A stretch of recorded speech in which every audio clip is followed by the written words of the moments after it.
You're watching Fox News at 10, Western Oregon's only 10 o'clock news. Nearly 500 residents of the town of Mosier are being asked to evacuate their homes because of a wildfire. Good evening, everyone, and thank you for joining us for Fox News at 10. I'm Natasha Chugtai. The fire started last night, but kicked back up again today and spread to 800 acres. Ernie LeBeau has the story. A tanker tries to extinguish the blaze with fire retardant, but the microwave fire shows no mercy. The fire is believed to have started near this tower late Thursday night, but has now consumed nearly 800 acres. I didn't even realize it was burning all night. I could have been a French fry in there and I wouldn't have known the difference. The fire spread hundreds of acres overnight in the hills west of Mosier, knocking out power to Mosier and parts of nearby Hood River. Paulette Hanna spent most of last night and today with no electricity or sleep. Oh, no way. No, since I found out, that's it. I'm just looking, watching, waiting. But despite the blackout, Dung Choi has kept his store open, and he's about the only source of food and water in town. People, they asking, what's going on, but sometimes I can answer, but sometimes I can't because, no electric or anything, no TVs, and I don't have any information. And as the dense smoke continues to fill the air, the popular historic Columbia River Highway Trail was shut down to try and contain the blaze. Firefighting personnel along the trail. They may be doing some firing operations in that area as well to help use that as a secure fire line. I'm Ernie LeBeau reporting. This is a voluntary evacuation issued, but we're told that once people leave, they're not allowed to return home until the order has been lifted. Police are still investigating a head-on collision on Highway 99 west north of Junction City that killed two people last night. 33-year-old Kenneth Bowman of Junction City and 48-year-old Deborah Fernandez of Philomath died at the scene. Police say Fernandez crossed over the center divider, causing the collision. 3 children were in the car with Bowman at the time of the crash and are in fair and good condition at Sacred Heart Medical Center in Springfield. Showers and then sun today. Seth's here to tell us what's going on. Seth? Natasha, rain. Yeah, can you believe it? It's been some time, and we'll crunch those numbers, how much rain fell in the Eugene and Springfield area. But much needed rain across the western half of Oregon. In fact, we're going to hold onto that mostly cloudy sky tonight, make way for some clouds in the morning, and talking mix of sun and clouds come the weekend. Certainly a gorgeous weekend forecast on tap. 64 now in Eugene, 67 Roseburg, 57 Coos Bay and North Bend, about 55 in Newport. And here's how it stacks up. I'm yanking out the chance of rain tomorrow. We're looking at close to 70 degrees by noon and then 76 degrees by 3 p.m. Your complete Fox News at 10 weather forecast coming up in about 8 minutes. Stay close. 2 Oregon National Guard members were killed today during a security mission in Baghdad. Another soldier was injured. The Oregon Military Department says the names of the soldiers won't be released for 24 hours because the families have not yet been notified. The military department could not confirm to us that the soldiers were with the 41st Infantry Brigade combat team. Acting Police Chief Pete Kearns has been appointed as the permanent chief of the Eugene Police Department. City Manager John Reese made the announcement this afternoon. Kearns first signed on with Eugene Police Department as a volunteer patrol officer in 1981, working his way up the ranks to captain.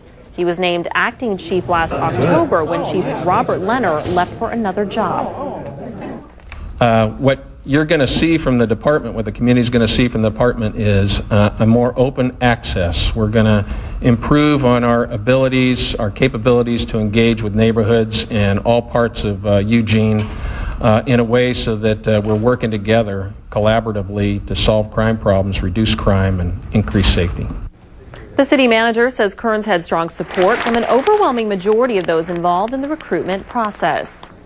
Well, the days of summer are coming to an end, and for kids all across Oregon, that means one thing: back to school. But as Addison Taylor teaches us, instead of catching the bus, some kids are just powering on the computer. That's our special report. When 9th grader Alex Menzel gets ready for school, gone to Internet Explorer. All he does is turn on his computer. And then here you have what the lessons you have to do for the day. He's one of about 2,500 students in Oregon's Connections Academy, a K-12 virtual school. Today, you will watch a movie about the establishment of colonies in America. And it tells you what to read. Bring out the big textbook. Alex was enrolled in public school until about grade 5. He'd been juggling acting and singing since early childhood. But he started very young saying to me, "Mommy, I want to be in a play. I want to be in a play." And I said, "What?" And after letting him try it out, they saw his talent, and he began singing and acting more and more. But his schoolwork suffered. It just was hard for me to keep up in school. So his parents looked at other options. We did do 1 year of homeschooling. But the student-directed system, although effective, wasn't for them. So they kept looking until they found the virtual school last year. The fully accredited school had something Alex's mother liked in addition to flexibility. They use textbooks and books as well as online. An interaction.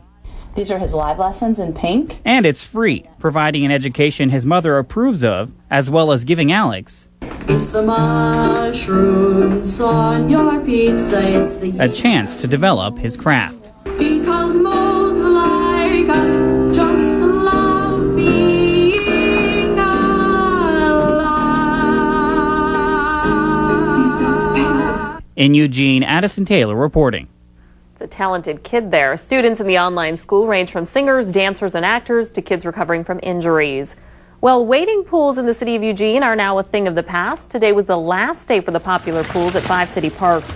The closures were forced by new state health regulations that require wading pools to have recirculating and disinfecting water systems.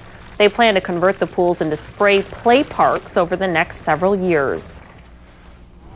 Well, I think the wading pool is historical for Eugene, and I think it has a lot of great memories. But I like the spray stations too. I mean, it is. It's very sad. I've been going to wading pools my whole life, and it's kind of upsetting to think that they won't be there.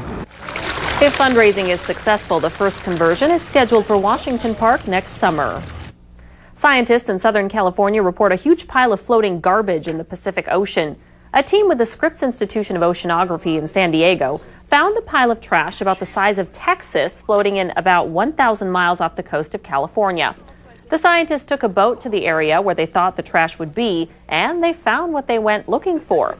Mostly plastic made up the massive garbage patch. For some reason, it all seems to end up in the particular location.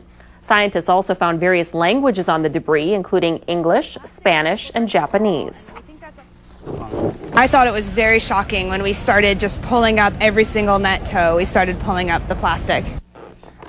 Within the next 2 years, the same group wants to travel to the South Pacific, where they say a trash pile on an even bigger scale could be happening. Eugene firefighters took to the streets of downtown Eugene today with boots in hand. They were asking folks to fill those boots with donations for the Muscular Dystrophy Association. All the money collected will support MDA services for families living with the muscle wasting disease, including buying wheelchairs, leg braces, and helping pay for summer camp. Last year, the firefighters raised more than $17,000. Well, it's Friday, and you know what that means. Time to take a check of the Billboard Top 10. Let's take a listen.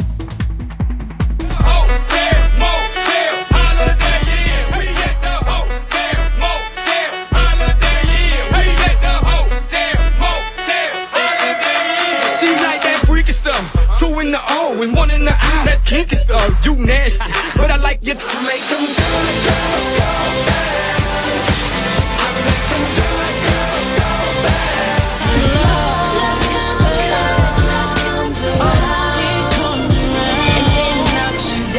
You the best. You the best. You the best. You the best I ever had. Best I ever had. You know that I could use somebody.